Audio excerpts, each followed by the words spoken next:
3, 2, 1. Bismillahirrahmanirrahim. Assalamualaikum warahmatullahi wabarakatuh. Masih pagi, suaranya kurang tinggi. Jadilah hari, setengah hari, maka suara wajib tinggi. Assalamualaikum warahmatullahi wabarakatuh.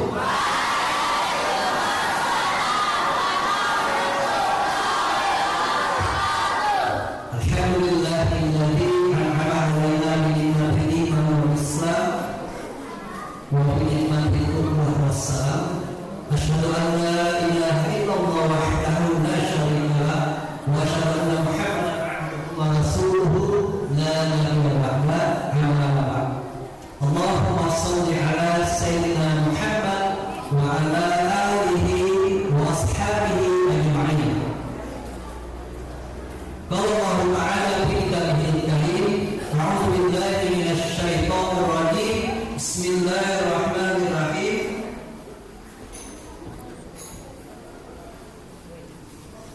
Idza jaa nasrullahi wal fath wa ra'aita an-nasa yadkhuluna fi dinillahi afwaja fasabbih bihamdi rabbika wastaghfir innahu kana tawwaba. Sallallahu alaihi. Yang sama-sama kita hormati dan kita muliakan penceramah kita hari ini, Ustaz Syahrul Ridha Lubri, mahasiswa Al-Azhar University Kairo. Beliau adalah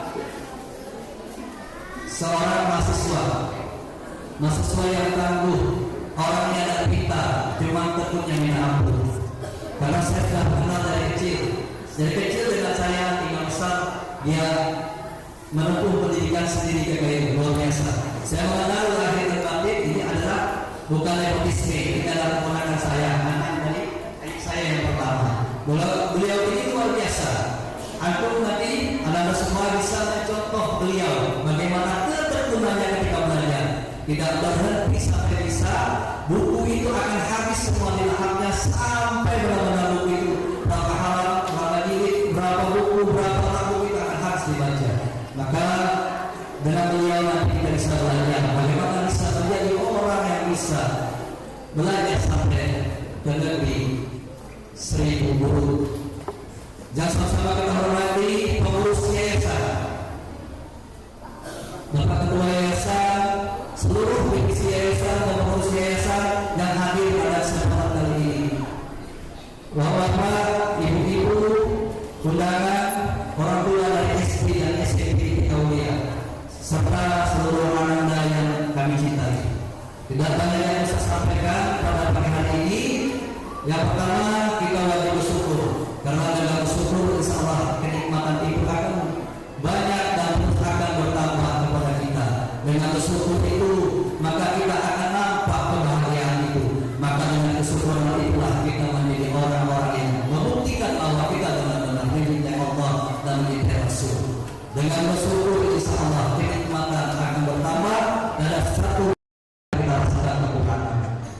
Salawat dan salam kepada junjungan Nabi Muhammad yang hari ini kita rayakan kelahirannya, yang hari ini kita sekali mengingat lagi bagaimana perjuangan beliau yang telah mengantarkan kita kepada alam dengan penuh benar-benar alam kebaikan, alam hidup kekaruan dan teknologi ini. Beliau sangat merugi, beliau sangat mencintai kita. Di akhir hayatnya, tiada lain yang diingati adalah kita, ummati. Maka hari ini layaklah kita memperingati kelahiran beliau dengan perjuangan yang beliau kita mampu menjadikan itu motivasi untuk kita untuk ibadah, motivasi kita meraih kebaikan dunia dan akhirat. Sekali lagi, kami dari sekolah SD, SMP Aulia mengucapkan ribuan terima kasih kepada Bapak Ibu yang telah hadir dalam kesempatan hari ini. Mungkin banyak kekurangan dari kami, saya mohon maaf, dimaafkan. Nanti di antara acara kita nanti ada rekan kerja kita itu dari obsesi yang akan mengenalkan dirinya dan dia akan menyampaikan pesan-pesan untuk kita semua. Mungkin ini yang saya sampaikan. Akhirul kalam. Assalamualaikum warahmatullahi wabarakatuh.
Assalamualaikum warahmatullahi wabarakatuh.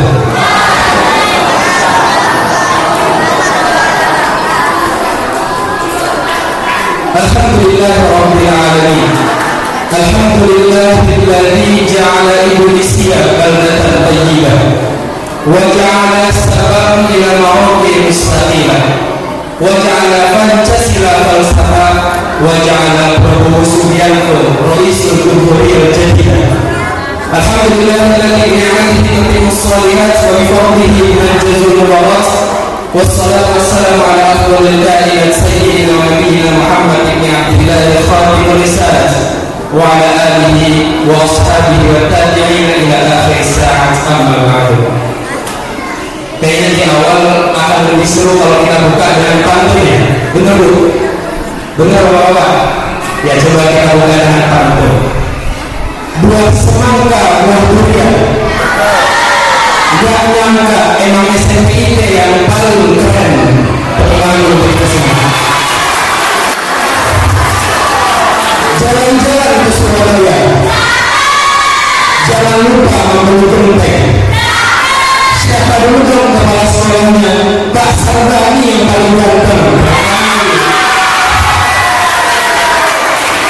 Yang sama-sama kami hormati Kepala Sekolah SMP IP Muhammadiyah Ustaz Sarbani SPI, yang kami hormati guru-guru, bapak-bapak, ibu-ibu, yang kami hormati wali siswa-siswi yang tidak bisa saya sebutkan satu persatu, kecil tak disebut nama, besar tak disebut gelar, tapi tidak kurangi rasa hormat saya kepada bapak-bapak dan ibu-ibu semuanya yang sangat amat saya banggakan. Siswa-siswi SMP IT Aulia Marabulia. Dulu saya berpikir ketika saya berada di Indonesia, teman-teman semuanya, perjalanan jauh untuk menuju ke tempat ini. Dari Kairo Mesir naik pesawat 4 jam transit di Madinah, sampai Madinah saya duduk di ruang tunggu sekitar 6 jam. Dari Madinah berangkat lagi ke Jakarta menggunakan pesawat selama 10 jam. Yang Soekarno-Hatta harus berangkat lagi 1 jam untuk menjalani Sultan Tara sampai ada di tempat ini. suatu kesyukuran bagi saya sendiri bisa menjadi bagian dari sekolah SMPT Aulia, suatu kebanggaan bagi saya sendiri. Ketika pertama kali melangkahkan kaki ke sekolah ini, dulu saya berpikir ternyata temperatur udara di Mesir itu cuacanya panas. Tapi ketika saya mendarat di SMPT ini melangkahkan kaki, ternyata cuaca di sini lebih panas. Tapi ternyata panasnya itu bukan karena panas cuaca, bukan karena panasnya terik matahari, tapi karena panasnya semangat siswa dan siswi SMPT Aulia. Kita berbeda sama.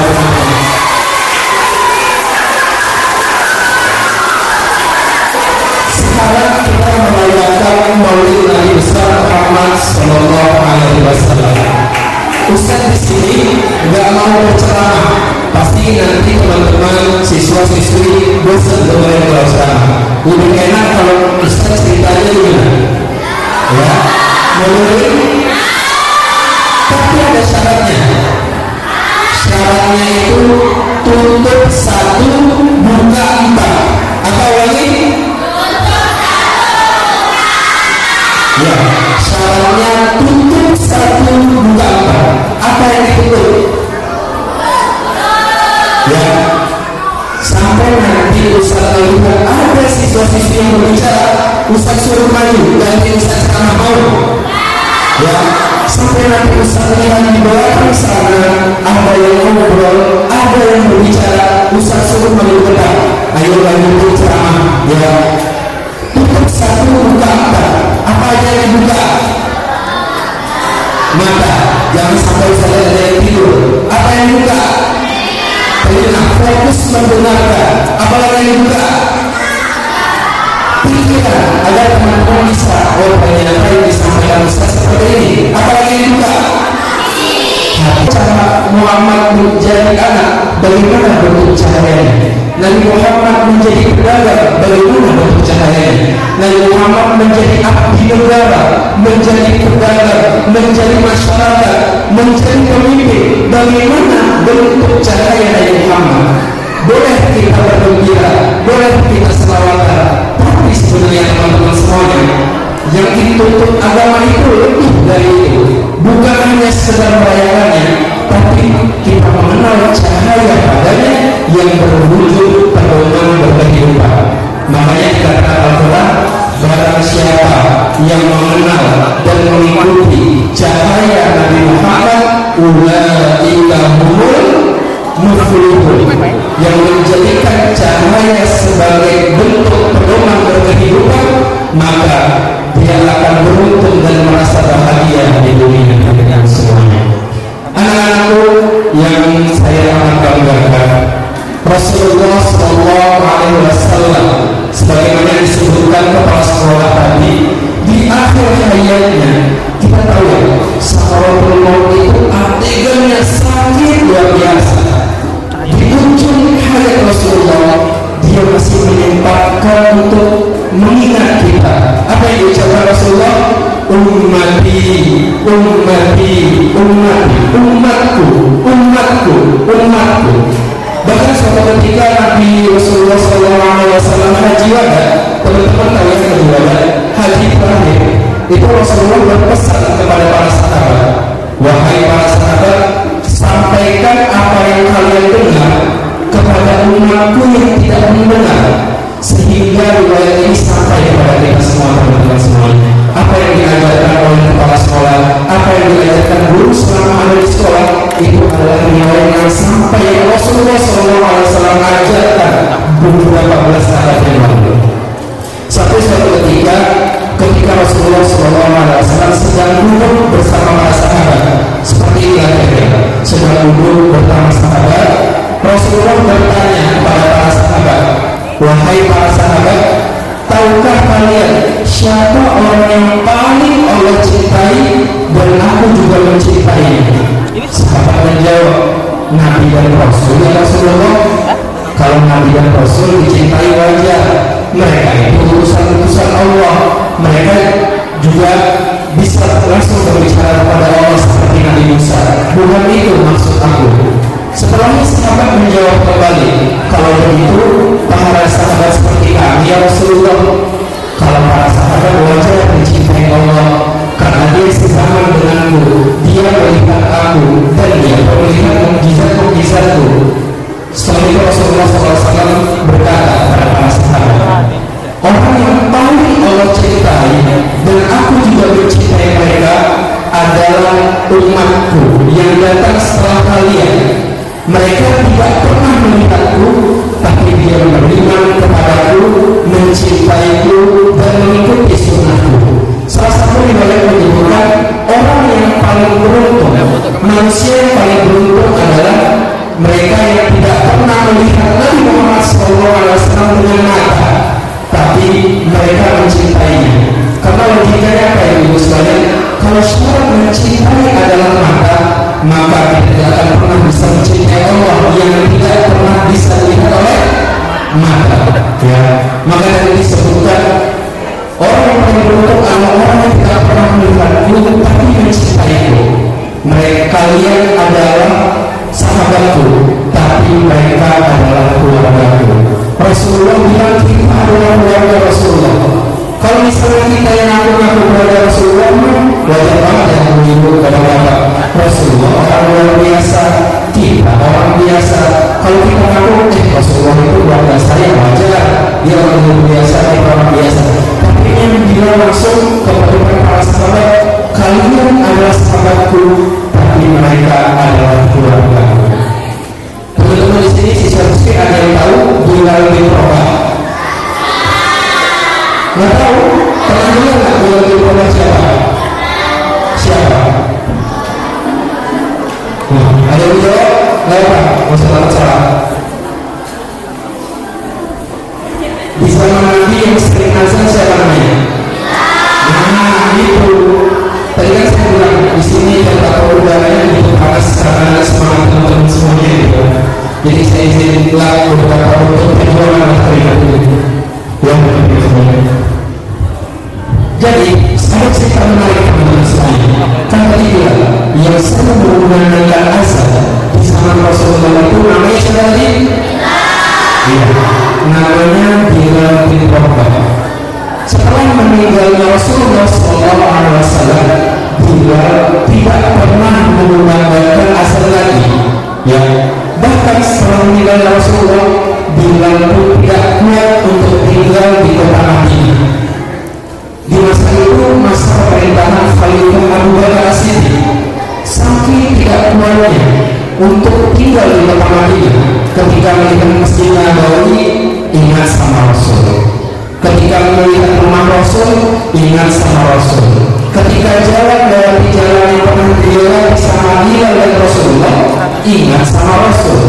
Dia pernah menghadap ke Khalifah pertama Abu Bakar. Ya Abu Bakar, ya Bilal, saya mau izin ya. Izin apa Bapak Bilal? Saya mau izin meninggalkan kota Madinah karena saya tidak kuat. Setiap jengkal kota Madinah ini penuh dengan kenangan bersama Rasulullah SAW. Tapi Bilal, di sini kami membutuhkan kamu, tapi saya tidak kuat dengan Bapak. Setelah itu Bilal pun diizinkan untuk meninggalkan kota Madinah. Habis itu kemana kira-kira Bilal pergi? Bilal pun hijrah dari kota Madinah ke kota Syam atau Damaskus Raya, ya, Suriah Raya, Damaskus. Hijrah ke sana Bilal, dan gak lama kemudian Bilal pun nikah. Suatu hari teman-teman sekalian, ketika Bilal sedang tidur, Bilal bermimpi. Kira-kira Bilal mimpi bertemu dengan siapa? Suatu malam, kan Bilal kan dari Madinah pengen move on ya. Ibarat teman-teman yang ingin seseorang di suatu kota pengen move on pindah ke tempat lainnya. Itu sama. Bilal yang kuat tinggal di kota Madinah, Bilal pun hijrah ke kota Syam, Suriah Raya. Dia nikah di sana. Suatu ketika Bilal mimpi di tengah malam. Mimpinya bertemu dengan Rasulullah SAW. Mimpinya orang soleh itu ilham, ya. Kalau mimpinya para nabi dan rasul itu wahyu, tapi mimpinya orang soleh itu ilham. Hampir sama kayak wahyu, tapi berbeda. Enggak nyampe ke tahap wahyu. Nabi bertemu dengan tersenyum teman semuanya. Udah ketemuan sama Nabi, hijrah jauh, tiba-tiba Nabi yang pemimpin Bilal dalam keadaan tersenyum. Dan riwayat mengatakan, mahadihil jafwah ya Bilal. Dalam riwayat lain, mahadihil jafwah ya Bilal. Mengapa kita begitu asik Bilal? Bukankah engkau sahabat terdekatku? Mengapa sekarang kita begitu asik? Zuruna, ziarahilah aku, pergilah ke Masjid Nabawi, datanglah ke tempatku. Keesokan harinya Bilal pun bangun dari tidurnya, menyampaikan kepada istrinya, wahai istriku, ya kenapa? Tadi malam aku mimpi bertemu Rasulullah. Istrinya pun kaget, iya, apa kata Rasulullah? Rasulullah, kok sekarang kita asing ya? Sekarang ziarahilah saya, datangilah saya di kota Madinah. Setelah itu, Bilal langsung bertugas pergi ke kota Madinah. Sesampainya di kota Madinah, Bilal pun melihat jalan Rasulullah Rasulullah. Bilal pun ziarah ke makam Rasulullah. Bilal pun bersolat kepada Nabi Muhammad SAW dan bernangis di makamnya. Sama seperti dulu Aisyah ketika meninggalnya Rasulullah SAW. Aisyah itu ketika yang lain sibuk pagi-pagi pergi ke pasar, Aisyah bertahan di makamnya Rasulullah SAW karena tidak ada satupun orang yang bisa menggantikan kedudukan Rasulullah di hatinya Aisyah. Sesampainya Madinah bertemu dengan Abu Bakar. Wahai Bilal, saya senang kamu sudah kembali ke Madinah. Alhamdulillah ya Abu Bakar, saya rindu dengan Rasulullah. Saya meminta tolong sesuatu kata Abu Bakar sama Bilal. Minta tolong apa ya Abu Bakar? Kan udah lama nih saya nggak dengerin kamu azan. Minta tolong ya Bilal, kamu azan di kota Madinah. Abu Bakar, saya nggak mau untuk azan lagi. Pas saya menyebutkan kalimat asyhadu anna Muhammadar Rasulullah, saya nggak bisa melanjutkan karena berbesarnya rasa kangen saya dengan Rasulullah. Abu Bakar pun terus asa. Kebetulan ada Umar bin Khattab. Umar, tolong paksa sedikit Bilal dengan azan. Tahu kan Umar perawakannya kayak gimana? Seremnya kayak gimana? Hei Bilal, kata Umar, minta tolong dong azan. Abu Bakar masih tetap nggak bisa wahai Sayyidina Umar. Saya ini setelah kali azan menangis. Saya tidak mampu menahan besarnya rasa kangen saya sama Rasulullah. Abu Bakar dan Umar pun putus asa, tidak bisa memerintahkan atau meminta tolong Bilal untuk azan. Ternyata teman-teman semuanya ada cara jitu ya untuk memerintahkan Bilal azan. Kira-kira bagaimana caranya? Abu Bakar dan Umar berinisiatif untuk mengundang Hasan dan Husain. Siapa Hasan dan Husain teman-teman semuanya? Siapa? Hasan dan Husain adalah cucu Rasulullah SAW. Abu Bakar dan Umar pun memanggil Hasan dan Husain untuk pergi ke Masjid Nabawi. Tak lama kemudian Hasan dan Husain datang menemui Bilal. Masuk Bilal melihat Hasan Husain. Hasan Husain di peluknya. Karena apa? Wajahnya mirip dengan Rasulullah, perawakannya mirip dengan Rasulullah, cara berjalannya mirip dengan Rasulullah. Bagaimana tidak Bilal melihat Hasan dan Husain teringat dengan Rasulullah SAW. Di peluknya Hasan Husain dijawab, iya boleh nggak Om saya minta tolong sesuatu? Ya Hasan Husain, tolong azan. Saya terakhir kali azan ingat kakek saya masih hidup. Justru itu kalau nanti saya azan ingat kakek kamu, saya tidak bisa melanjutkan azan. Tolong please dan kita kayak gitu teman-teman semuanya. Nggak lama kemudian Bilal pun berpikir, kalau saya menolak perintah Hasan dan Husain berarti sama kayak saya menolak perintah Rasulullah, karena Hasan dan Husain merupakan cucunya Rasulullah. Dengan berat hati Bilal pun naik ke atas mimbar yang paling tinggi. Jadi di zaman dulu belum ada meeting teman-teman semuanya, belum ada pengeras suara. Bilal itu azannya di rumah dengan menara paling tinggi. Selepas peninggalan Bilal hijrah, kita tidak ada lagi orang yang pernah azan di tempat Bilal dulu azan. Bilal pun naik ke tempat menara paling tinggi, menginjakkan kakinya. Bahasa kita ini cek satu dua tiga dua sebelum azan. Bilal pun dengan berat hati mengumandangkan azan. Allahu Akbar, Allahu Akbar. Heboh satu kota Madinah. Semua yang ada di rumah keluar, pedagang meninggalin dagangannya, yang dari rumah situ untuk berbondong-bondong pergi ke masjid. Dilanjutkan lagi oleh Bilal. Allahu Akbar, Allahu Akbar. Seluruh penjuru langit Madinah terdengar suara cerita, suara teriakan. Apa yang terdengar? Apakah Rasulullah hidup kembali? Apakah Rasulullah telah kembali? Apakah Rasulullah sudah datang lagi di kota Madinah? Suara itu terdengar di seluruh penjuru kota Madinah.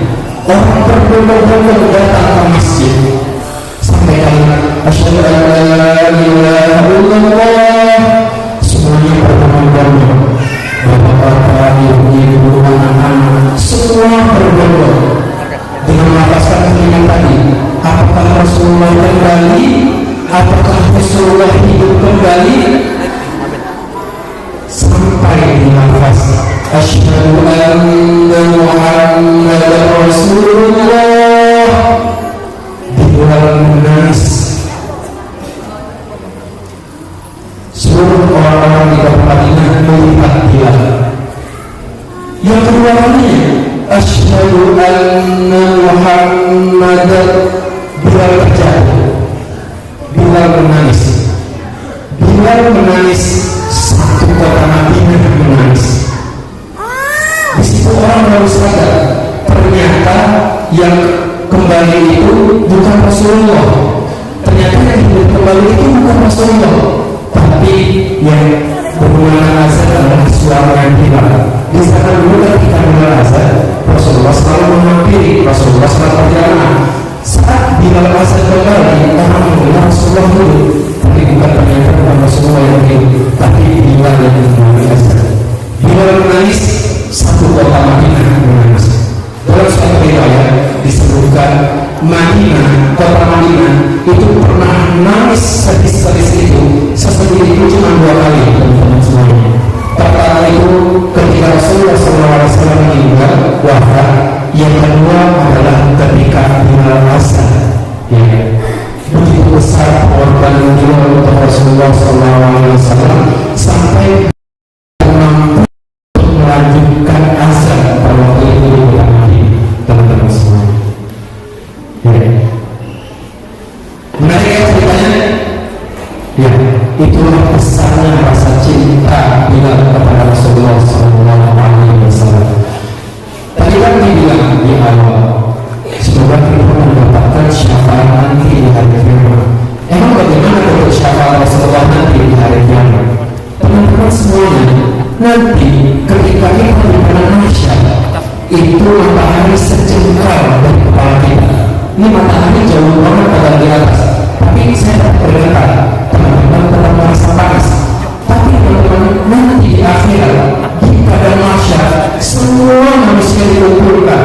Matahari ada yang biasa-biasa saja berjalan, ada yang tinggal selangkah mau masuk surga terjatuh karena ada ternyata perbuatan buruk. Setelah itu Rasulullah menyadari banyak umatnya yang banyak masuk neraka. Apakah Rasulullah diam saja?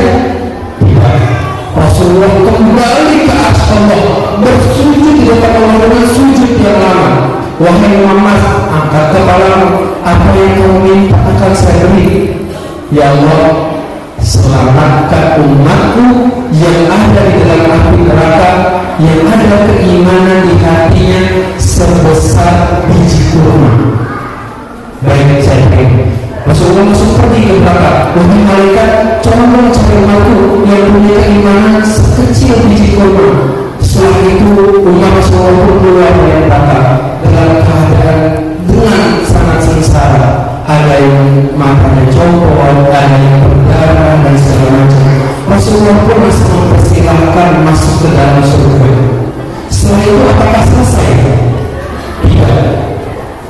Rasulullah kembali ke arsy Allah, bersujud dengan sujud yang sangat lama. Wahai Muhammad, angkat kepalamu, apa yang kamu minta akan saya beri. Ya Allah, tolong selamatkan umatku yang ada di api neraka, yang di dalam hatinya ada keimanan sekecil biji jagung. Tadi biji apa? Kembali menghadap, tolong selamatkan umatmu yang ada di api neraka, yang keimanannya sekecil biji jagung. Habis itu baik saya terima. Nabi Muhammad kembali ke belakang. Wahai malaikat, tolong cari umatku yang ada keimanan di hatinya sekecil biji jagung. Oh baik, keluar dipersilakan ke masuk ke surga. Apakah setelah itu selesai? Belum. Rasulullah menghadap kepada Allah kembali, bersujud dengan sujud lama. Allah berkata, ya Muhammad, angkat kepalamu, apa yang kamu minta akan saya beri. Ya Allah, tolong keluarkan umatku yang ada di dalam neraka, yang di hatinya ada keimanan sekecil biji sawi, biji sawi. Oke, baik, saya terima. Rasulullah langsung berkata, wahai malaikat, tolong cari umatku yang di dalam hatinya ada keimanan sekecil biji sawi, biji sawi. Baik, keluarlah umat Rasulullah. Habis itu dibawakan ke pintu surga, masuk ke dalam surga. Apakah setelah itu selesai? Belum. Tadi semua mulai bertanya apa? Ternyata ini yang ada di TV-TV. Gedung cakrawala tinggi semua. Seperjalanan mulut saya tidak mampu. Oh, Kebufan, Komunas. Kayaknya di Jakarta seru banget gitu. Ya. Sampai yang di Jakarta, ternyata saya pikir, oh cita-cita saya cuma sampai ibu kota nih, dari kampung pindah ke ibu kota. Ternyata tidak bisa sampai di situ. Hasrat kita pengen terus berusaha, pengen menunjukkan hal yang terbaik. Saya pikir kayaknya lebih seru kalau misalnya kuliahnya di luar negeri. Jadi dari kampung ke ibu kota, punya cita-cita setelah dari ibu kota, kayaknya lebih seru nih kalau kuliahnya di luar negeri. Semenjak itu setiap ada beasiswa yang buka analismanya, Ustaz coba daftar ke Mekah, coba daftar ke Madinah, coba daftar ke mana, coba daftar ke Sumbar, coba daftar ke semua negara. Kesempatan itu datang bagi mereka yang tidak pernah berhenti mencoba. Ya, jadi teman-teman punya cita-cita yang tinggi, teman-teman punya harapan apa di masa depan. Tapi kalau teman-teman cuma diam aja, ngantuk-ngantukan, gak mau belajar, pengen instan, sekarang apa-apa pengen cepet, anak-anak zaman sekarang sholat pengen cepet-cepet, tapi minta doanya dikabulkan. Belajar pengen cepet-cepet, tapi pengen cepet juga pintar. Di sana belajarnya sedikit, tiba-tiba pintar. Sekarang pengen cepet-cepet terkenal, yang dilakuin apa? Ambil HP, buka TikTok,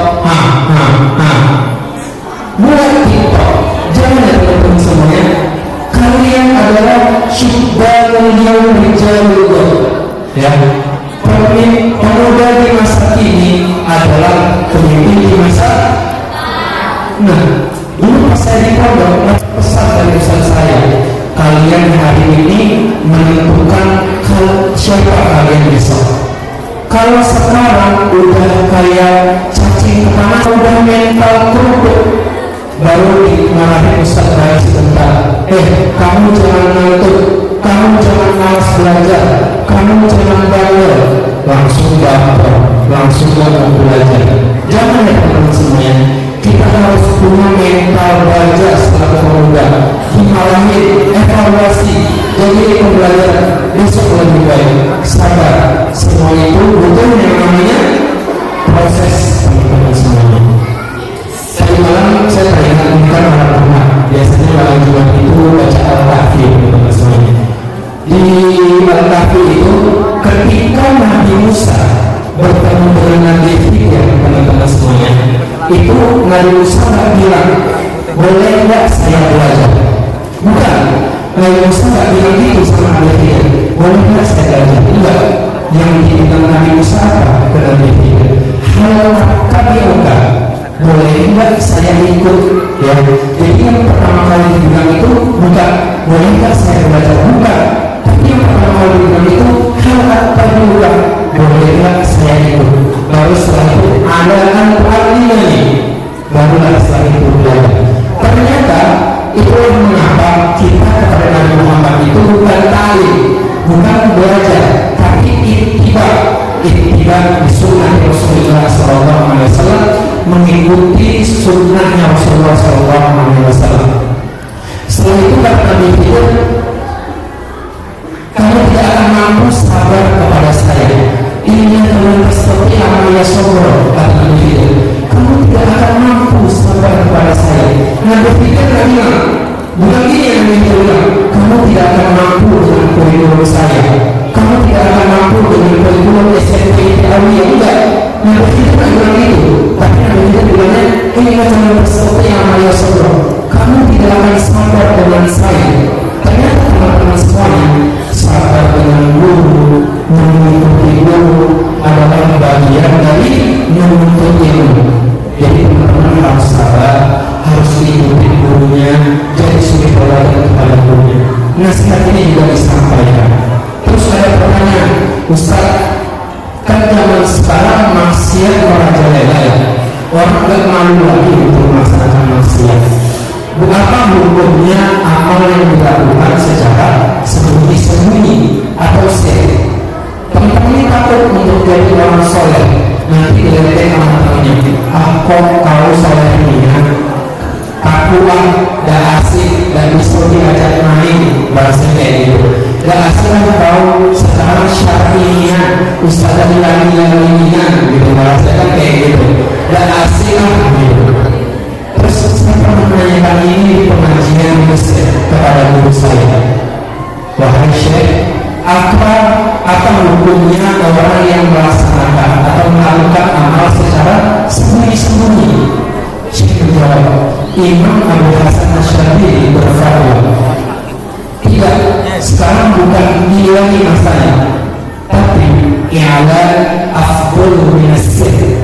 Amal yang dilakukan secara terang-terangan atau bisa dibilang dipertontonkan itu lebih baik daripada amal yang dilakukan secara sembunyi-sembunyi. Kenapa teman-teman semuanya? Fa'innahum a'lamu bima'asihim i'lamu bita'atihim. Karena mereka sudah memaklumkan kemaksiatan. Jangan dulu orang pergi ke tempat-tempat nakal itu malu. Jangan dulu orang mempertontonkan maksiat itu malu. Makanya wajar kalau ibadahnya sembunyi-sembunyi. Jangan sekarang teman-teman semuanya orang melaksanakan kemaksiatan dengan terang-terangan. Jangan sampai ada zuhurul ma'asi ala ta'ah. Jangan sampai yang muncul itu kemaksiatannya. Tapi yang kita munculkan adalah kebaikan, keimanan kita.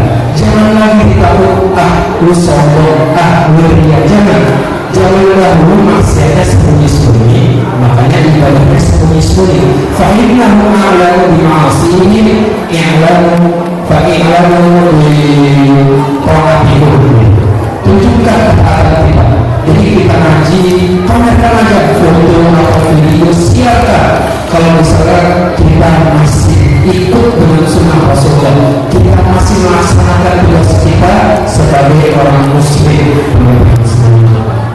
ya, gak terasa, ya, udah mau sholat Jumat, teman-teman semua. Intinya teman-teman semuanya, tahu kan apa wahyu pertama dari Muhammad SAW? Surat apa? Al-Alaq. Ayat pertamanya Iqra, yang sangat mengherankan, aneh sekali. Wahyu pertama adalah bacalah, disampaikan kepada dia yang tidak bisa membaca. Nabi Muhammad bisa membaca nggak? Tidak. Nabi Muhammad bisa menulis? Tidak. Iqra, yang Allah sampaikan wahyu melalui malaikat Jibril kepada Nabi Muhammad dengan lafaz Iqra pertamanya, bacalah. Perintah ini ditujukan kepada Muhammad yang tidak bisa membaca. Perintah ini ditujukan kepada kaum yang tidak bisa baca tulis. Tapi ternyata teman-teman semuanya, apa hikmah di balik itu? Apa itu mendahulukan jahiliyah banget, bunuh banget, ketertinggalan banget? Ternyata perintah bacalah Iqra itu bukan kepada Muhammad yang tidak bisa membaca, itu bukan kepada kaum yang tidak bisa baca tulis. Ternyata dengan membaca adalah kunci sebuah peradaban. Karena membaca kita bisa ahli di semua bidang. Baca di situ tidak ditentukan objeknya, teman-teman semuanya, dengan satu syarat: Iqra